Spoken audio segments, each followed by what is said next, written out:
that you need to get out as fast as possible from here and go and fight. President. Well, no, thanks for coming. I didn't know that we held you up for such a long period of time. But obviously, it's a very, very sad day for many of us, because we really have lost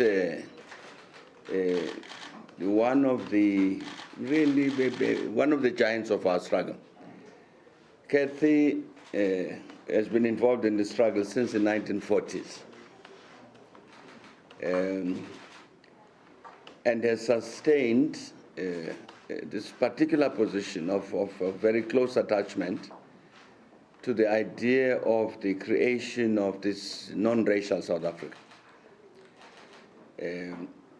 Whatever has happened to him, including imprisonment on Robben Island and then all sorts of arrests in the past and so on, he stayed very, very loyal to that particular position.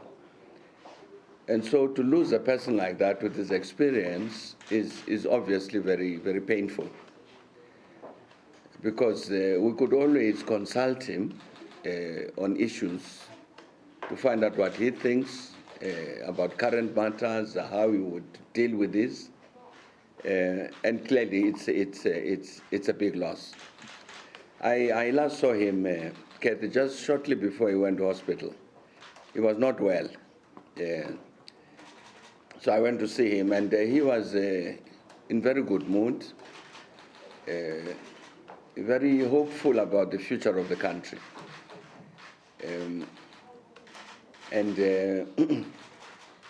And quite determined, frail as he was, quite determined to continue to make his contribution in terms of the resolution of the challenges the country is facing. And shortly after I'd seen him, he was taken into hospital. So, as you know, he'll be buried tomorrow. All of us will be at the funeral, have to be, because it's important that we do indeed say this final farewell to, as you would recall, Kathy is one of the last three remaining prisoners from the Rivonia trial. There are two of that generation that are still alive. And so as I'm saying that to lose a person like that really means a great loss.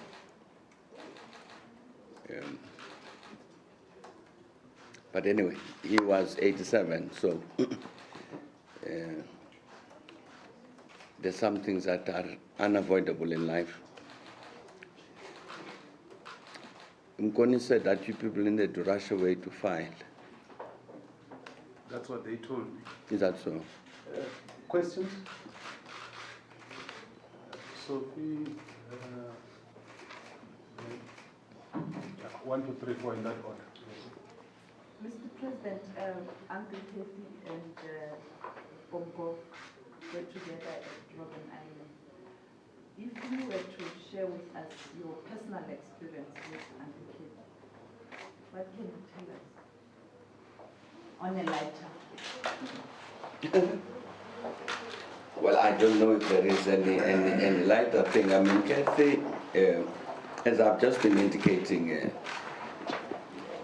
for some of us, Kathy was a resource person because of his experience in the struggle and because of his own mind and intellect. So we'd always consult him to hear what his views are about whatever the issue was. Kathy is a very modest person. He's not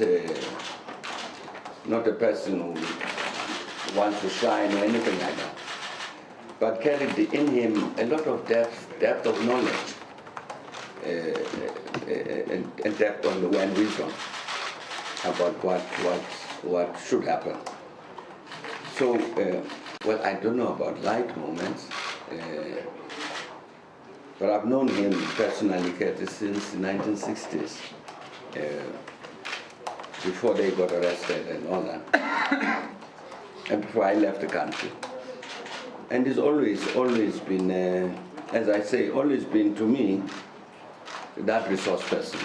He's part of the people who brought us up politically. And it's always remains, that relationship has always remained like that. President Mbeki, from the NCA, I understand that you said you saw Thabo Mbeki a few weeks before his passing, and he was very positive about the future of South Africa. It's no secret that he was a critic, though, of some of the things that were happening with the current leadership. Sure. Did he perhaps allude to his feelings on the way the current political leadership of the country is conducting itself? And connected to that, which way do you think the current political leaders, and indeed everyday South Africans, could best honour the memory of Kathrada? Well, as you know, Kathy belongs to this group of ANC veterans called the 101 veterans. And so his own view, the last time I met him, was that intervention by the veterans was important, and that he hoped that it would succeed in terms of ensuring that the ANC addresses the challenges that it faces, it corrects the mistakes that it has made, and certainly he, personally, Kathy, was very, very keen that that process led by the veterans should succeed. And I must say that also quite fearless in terms of his determination to confront what was wrong in the ANC. So, but really basically what he was hoping for was that that process of the veterans, among whom he belonged, would help to produce the kind of the right results. And how best to honour his memory, President Mbeki? How best should I think Kathy was correct. That, I mean, indeed, I think if what the veterans have said publicly they want to achieve in terms of their engagement with the ANC leadership, including on the matter of a national consultative conference, that if that process succeeds, actually to confront very directly, in the manner that Kathy wanted, very directly the challenges that the ANC and the country are facing, I think that would be the best tribute to Kathy. That process proceeds, the ANC veterans and the ANC leadership engage one another in order to come out with solutions to the many challenges the country faces. Certainly that I'm saying that Kathy was very much looking forward to that, and I think a real tribute to him would be a continuation of that process and ensuring that it produces the kinds of results that are needed. Good afternoon, Alvin Simpier, former president from the SABC. You say that Uncle Kathy always wanted to contribute to finding solutions to the challenges that the country is facing. And I was raising this earlier on as well with Mefrini Junwala, is that while he was not happy with the state of the ANC, while he was not happy with the leadership of the ANC, he still remained a devoted member of the party. What lessons do you think you yourself draw from that, as well as your peers? No, I mean, that's not surprising. I mean, as I was saying, that Kathy, for all of these years that he's been in the struggle, he's been very, very loyal to the struggle, its objectives, its outcomes, and so on. So the fact that he would stay in the ANC, despite being very critical,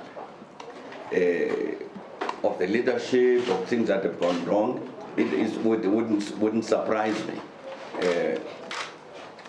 And indeed, like the other veterans, the reason that particular grouping got formed, as I understand it, they got formed because they were very concerned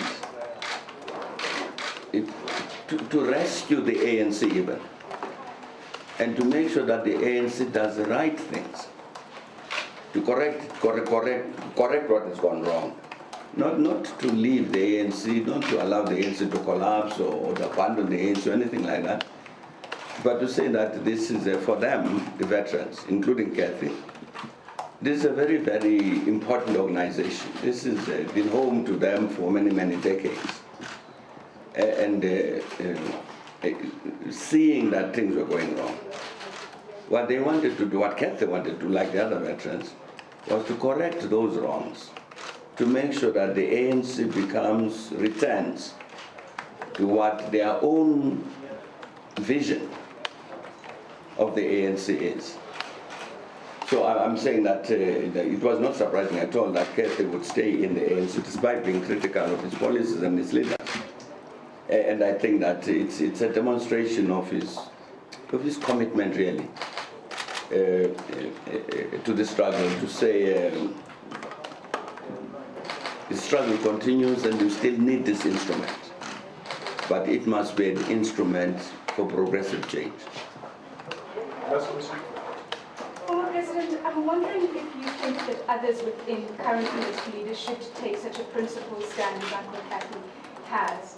And then I'm wondering if we could maybe get your comments around speculations around the finance minister. Well, speculations around finance That minister. you would be removed. Well, as you say, it's a speculation. I don't want to speculate about things like that. No, I mean, I don't know. I don't know what. I've not spoken to President Zuma at all about it. I don't know what all this thing is all about. So I really wouldn't want to speculate about it. But I think we just have to wait and see what the government does.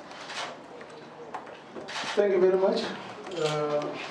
And we can promise you that next time we'll be in. I'm going in, there will be no next time because nobody else is going to die. No.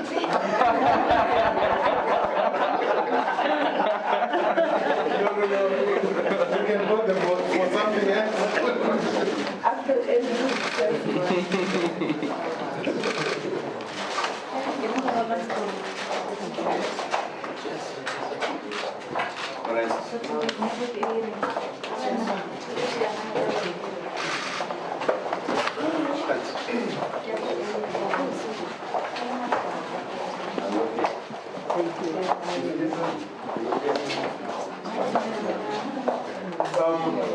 We need this room for another meeting. A very good